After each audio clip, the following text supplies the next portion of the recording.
Olá pessoal, tudo bem com vocês? Estamos aqui mais uma semana no nosso querido canal para mais um vídeo, mais um bate-papo para a gente conversar.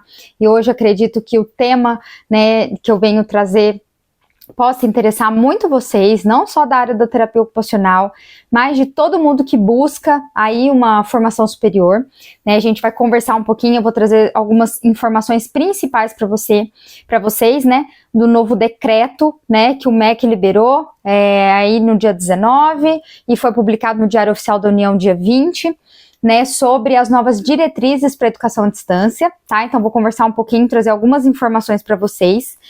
Mas antes disso, há aquele conselho, bom e velho conselho. Quem não se inscreveu no canal, se inscreve no canal, ativa o sininho das notificações para vocês não perderem nada por aqui.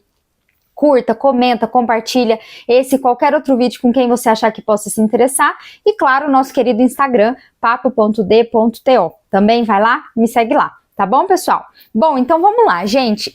Esse decreto que saiu, a gente já estava aguardando por ele, Daí já faz um tempo, para o MEC estabelecer ali, junto com todas as suas comissões, enfim, de estudos sobre o ensino à distância, as novas diretrizes do ensino à distância. Jaque, por que isso foi necessário? Eu já falei isso em outros vídeos também, mas é sempre bom relembrar. O ensino à distância, ele cresceu muito, Não só na terapia ocupacional, como eu falei no início do vídeo, mas em todos os tipos de graduações. Acho que depois da pandemia, principalmente, ela veio como uma ferramenta possível de trabalho na pandemia, porém depois disso cresceu de uma maneira muito espantosa, podemos dizer assim. E isso, consequentemente, exige mais critério, diretrizes que sejam mais específicas, rigorosas, podemos dizer assim. Por que isso é importante? Para que você ofereça um ensino de qualidade e não chegue ao sucateamento, da educação superior como um todo, Acho que a gente sempre discute esses vieses, Então, sobre o presencial, o que não é presencial, aonde que estão localizados essas faculdades que são presenciais. Não é todo mundo que tem essa disponibilidade de mudar de cidade, mudar de estado até para cursar uma universidade em tempo integral, enfim. Todas essas discussões são feitas, são pautadas aí, e a gente vai lendo sobre isso, Tem quem divide aí, as opiniões sobre o ensino à distância, mas vamos conversar aqui um pouquinho sobre os principais aspectos desse decreto. Eu posso deixar aqui no comentário também, aqui na descrição do vídeo, vou deixar o número do decreto para quem quiser procurar. É sempre interessante ler ele inteiro para entender as minúcias, que não vai caber aqui, a gente ficar falando tudo isso aqui no vídeo, senão já vai ficar maior, mais do que eu já falo normalmente, Então eu deixo aqui para vocês procurarem certinho, tá bom? Então, eu tô aqui com a minha colinha também, porque eu não vou lembrar tudo de cabeça, também para garantir que eu passe para vocês a informação correta, tá bom, pessoal? Então, é o decreto número 12.456 de 2025, que regulamenta a nova política de educação em distância, EAD. Então, como eu falei, o objetivo é garantir mais qualidade na oferta do EAD, e uma ferramenta estratégica também de ampliação do acesso à educação superior, no Brasil. Então, o decreto ele vem aprimorar esse marco regulatório e lança as bases para uma nova política, de educação à distância, aí em que todas as universidades vão precisar se adequar dentro do que traz esse novo decreto, tá bom, pessoal? Então, tem alguns pontos principais. Uma delas é que no decreto está especificado que algumas graduações não poderão, em hipótese nenhuma, ser ofertadas no formato de educação à distância. E dentre elas tem medicina, direito, odontologia, enfermagem e psicologia, que elas devem ser ofertadas obrigatoriamente no formato presencial. E um outro ponto também que esse decreto traz nenhum curso vai poder ser 100% à distância. Nenhum curso vai poder, Então isso já é um fato.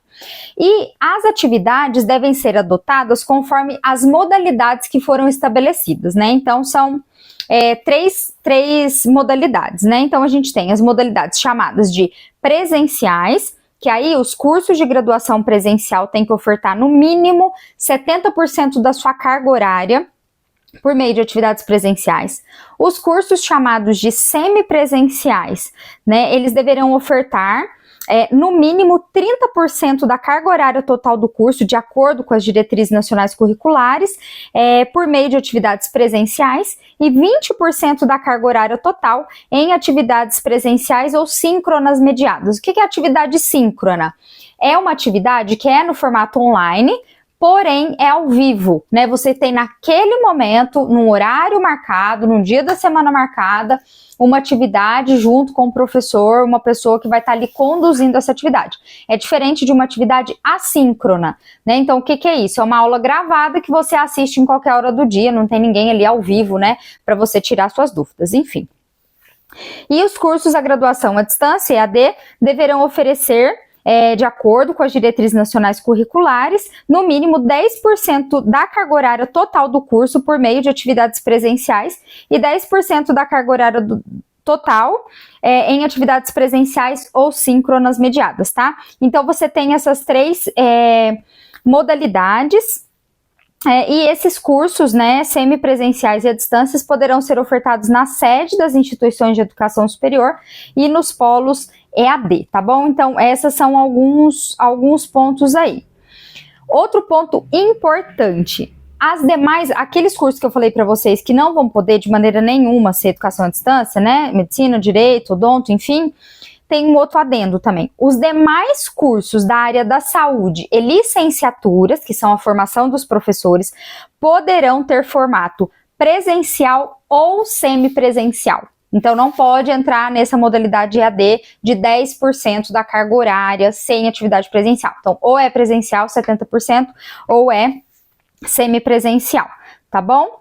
Deixa eu ver aqui qual dúvida que eu adotei a mais. Essa modalidade, gente, do chamado semipresencial, ela foi recém-criada, ela foi trazida por esse decreto mesmo, tá bom?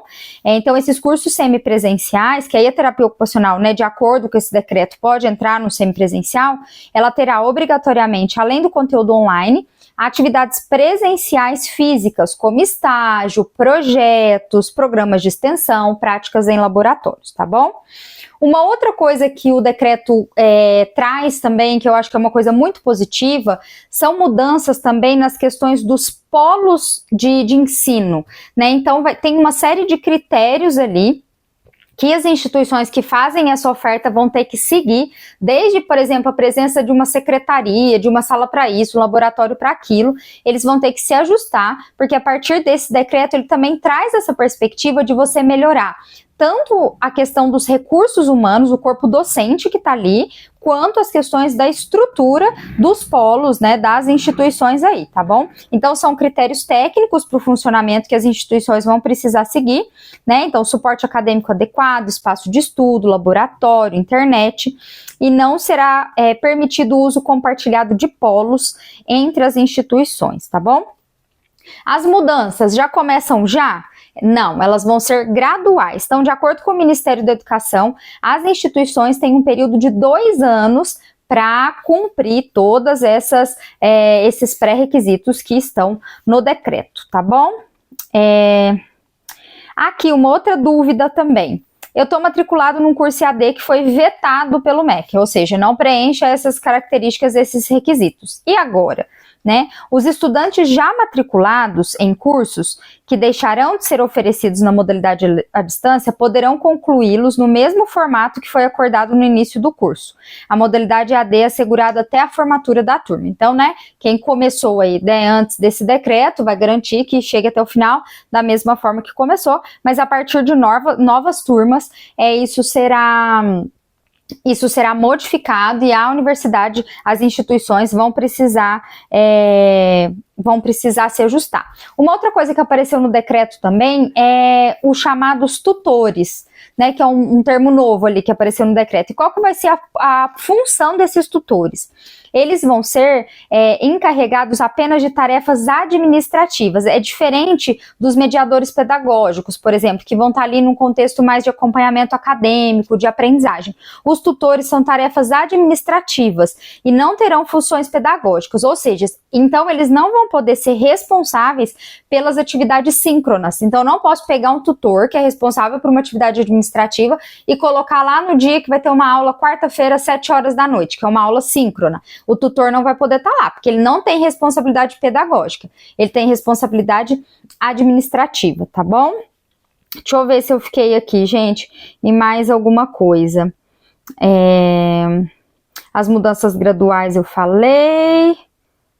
Bom, gente, acho que esses eram os principais pontos e que isso vai ter um reflexo bastante importante, né? Eu acho que na forma da educação à distância, eu continuo, né? Eu acho que é muito importante, é fundamental esse olhar muito criterioso para a formação à distância, já que mais fazer uma faculdade presencial não garante que você seja um bom profissional. Conheço pessoas que fizeram presencial e que não são bons profissionais, também conheço, gente. Só que eu acho que também não dá pra gente apostar nisso, né? Eu acho que é muito importante a gente garantir um ensino de qualidade que cumpra os pré-requisitos que essas pessoas vão precisar ter para atuar, né? Para na hora que chegar lá na prática, né, garantir que elas tenham tido essas oportunidades, né, de participar de tudo isso, para que tenham um ensino de qualidade, para que a gente caia menos no risco de ter profissionais que não são bons. Então, eu acho que isso tudo é